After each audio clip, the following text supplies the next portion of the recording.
You're listening to the September 6th, 2025 reading of Blossom Goodchild's channeling with the Federation of Light. Hello, my friends. You start. Welcome, Blossom. Welcome indeed to all souls who find their way to these conversations that are designed to uplift the spirits of those who are struggling and feeling downcast.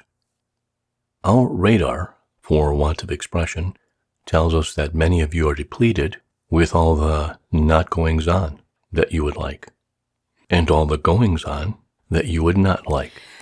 From those I've spoken with and emails received, this is very much the case and has been for a long time.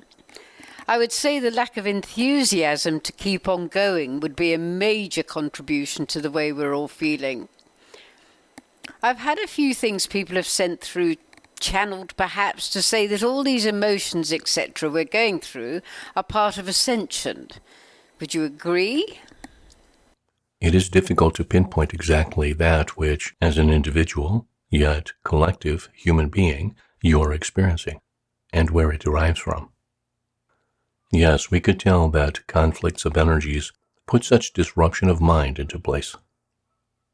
That is a major cause. And others would be releasing that which has been ingrained within the system of not only self, but all. One cannot move up into a higher vibration whilst still carrying such burdens. One must and has to allow lifetimes of not only yours, but others, to be set free and removed from the inner and outer energy complex, so that one becomes lighter of soul being. One, when actively deciding to let go of such, to recognize such behaviors and change that bind, can then take actions that will bring about great change within the self. Which of course makes it even harder to be of light and love when one is experiencing such doldrums and confusions, which in turn could make us feel like, what the actual dickens is going on? What is the point?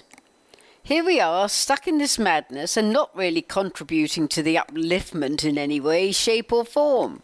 Rather surely hindering the process by being so over it all, physically, mentally and emotionally. We feel so drained of our light. I know what you're going to say. You do, indeed. The strongest of the strong were chosen, Blossom, in order to complete these monumental tasks. Think about this from within the depth of your understanding, within the depth of your being. Listen to these words with your ears, yet feel them with your heart. Within every breath you take, you are closer to the new higher vibration that you have come to your planet to create. We cannot take away your pain and anxieties. This releasing of old is part of the plan to move forward. You know this. Consider, how can bringing up, recognizing, and setting free with love the atrocities and downfalls of man through freedom of choice as a collective be a joyful, happy thing to experience? It is mammoth. It can only be done by the strongest of the strong. You can all feel how mammoth it is. And it is not enjoyable at all. It makes one just want to give up. Yet, within that, there is the surrendering to love. What else is there to do? Be. Know that all this that feels so overwhelming is part of the process that you agreed to come and be part of. You know that working through this phase and all that is to come will lead you to pathways that show you the truth. When one walks on the pathway of truth, when one looks ahead from there, all one sees is a brighter light to walk into. And the vision of the bridge that once walked over, one will know that all this that you are going through was worth every teardrop spilled. You have a choice, Blossom, You all have a choice. You can either know this to be a truth or not.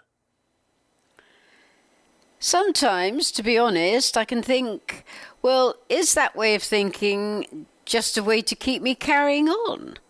What if this isn't the case at all? For there is very little evidence of us, as a collective, walking in the right direction.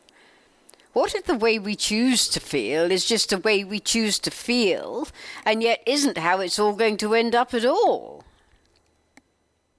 If that were to be the case, Blossom, would you not have preferred to feel the way you choose to feel, in love, rather than spent your days waiting for the gloom and doom to completely overtake? Yes, I know. There is that way of looking at it. I've had many searches into the soul of late, and I ask myself the question, if I was offered a get-off-the-planet card, and I mean dying, as opposed to tootling off around the universe in a yellow submarine, would I take it? After weighing up the pros and cons, my heart says stay.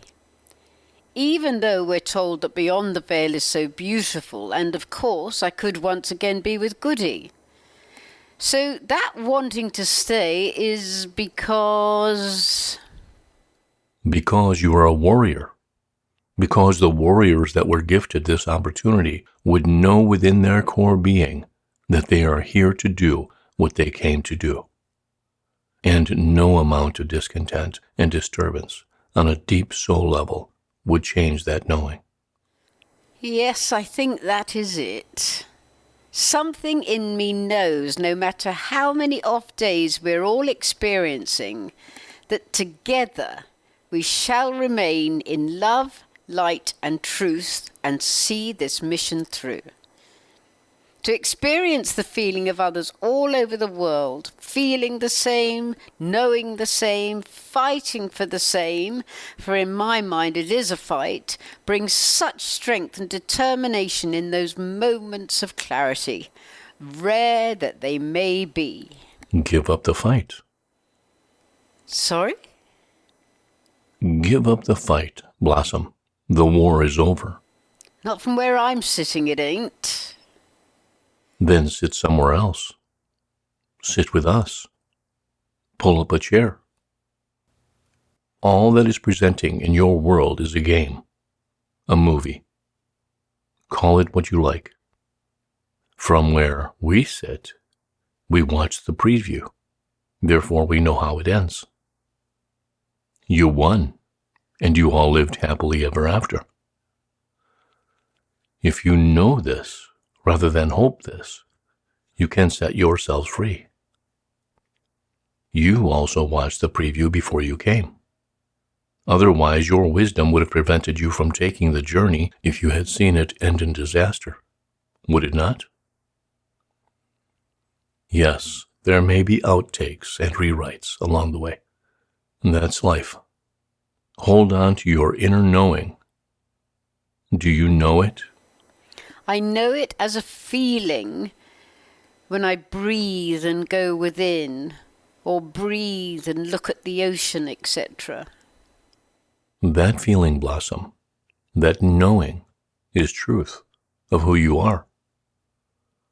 That automatic deeper breath that arises from within tells you you are not of this world. You are not from this planet you call home.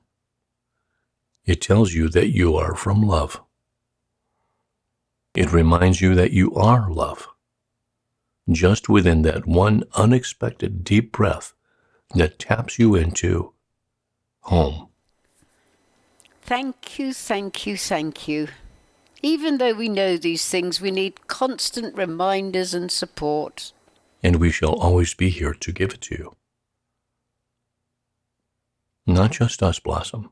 Beings from so many places and spaces have you constantly in their blessings.